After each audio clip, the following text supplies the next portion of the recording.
Welcome back. In our previous episode, we laid out the direction we're heading with this web series. This week, we're starting with first things first. Any successful program is built on good leadership. The leaders of your HIPAA program are called the Privacy Officer and the Security Officer.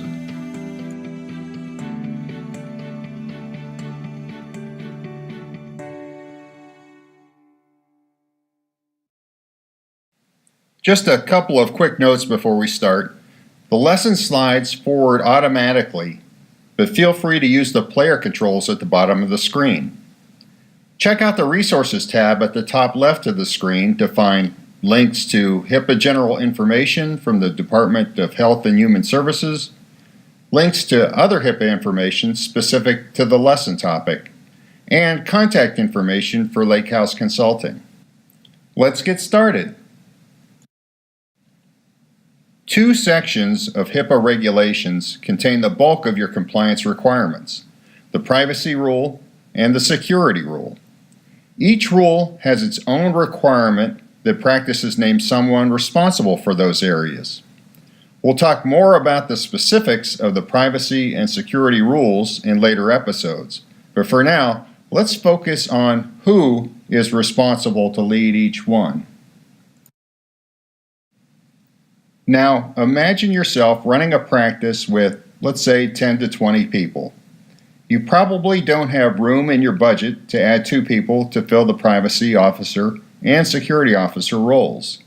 You probably don't have 2 people that can devote that much time away from patient care.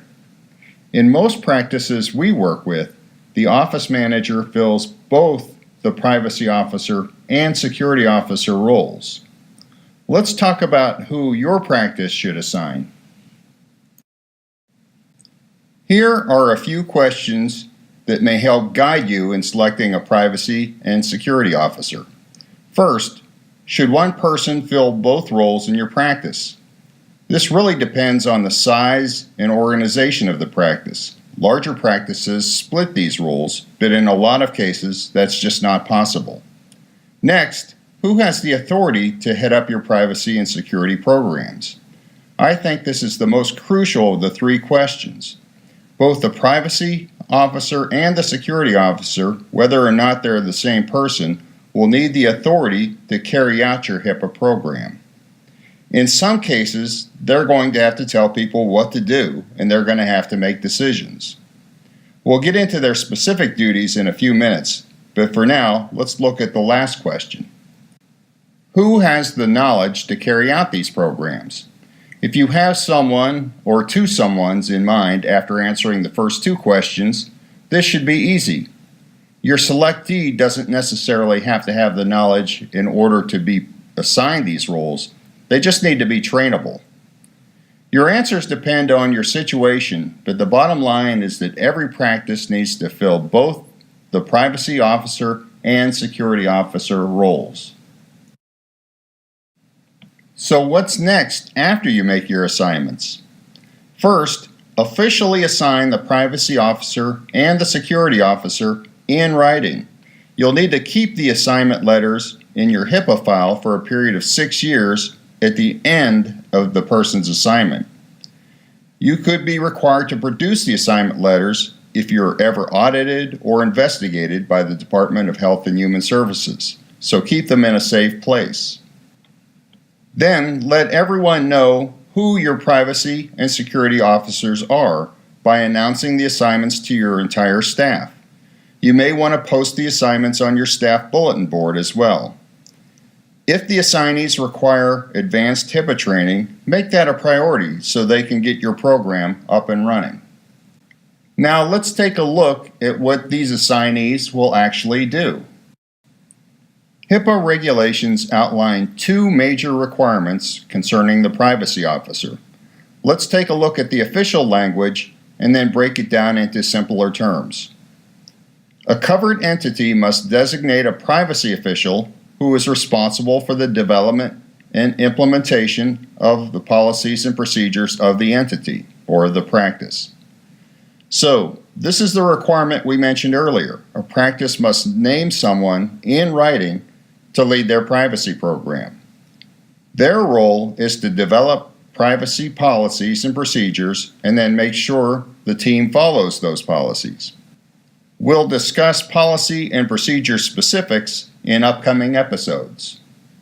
Next, a covered entity must designate a contact person or office who is responsible for receiving complaints under this section of the regulation and who is able to provide further information about matters covered by the notice required by Section 164.520.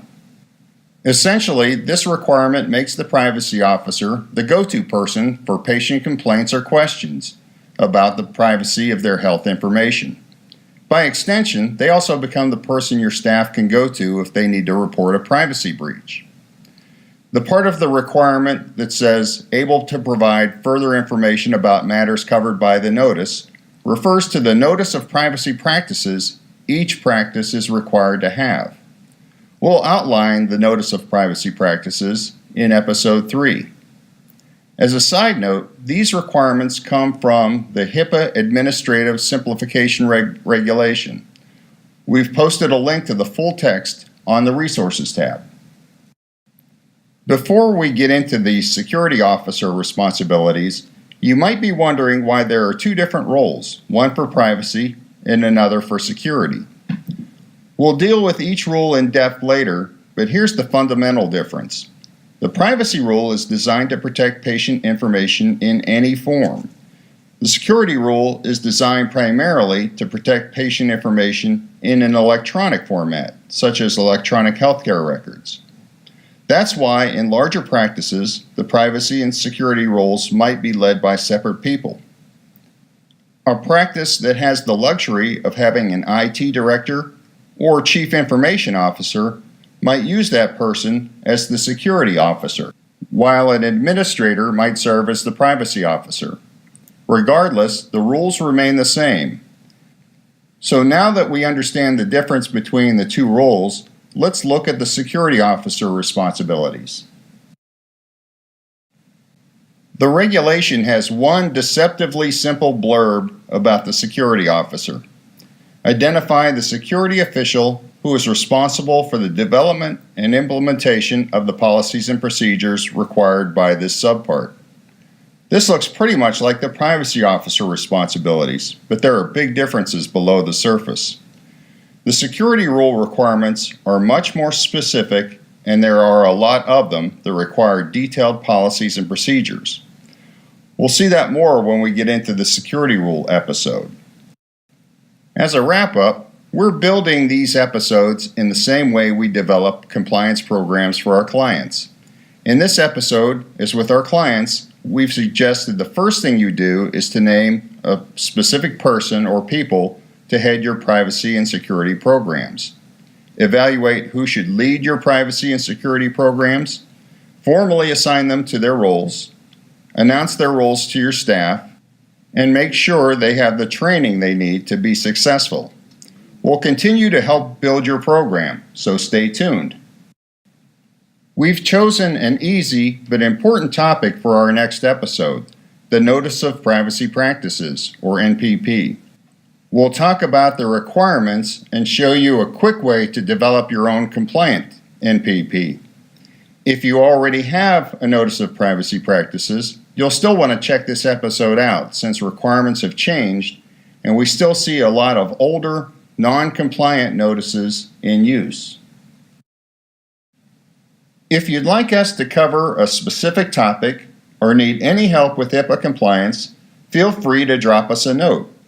We've posted contact links on the Resources tab at the top left corner of this window. We'd love to hear from you. Have a great week.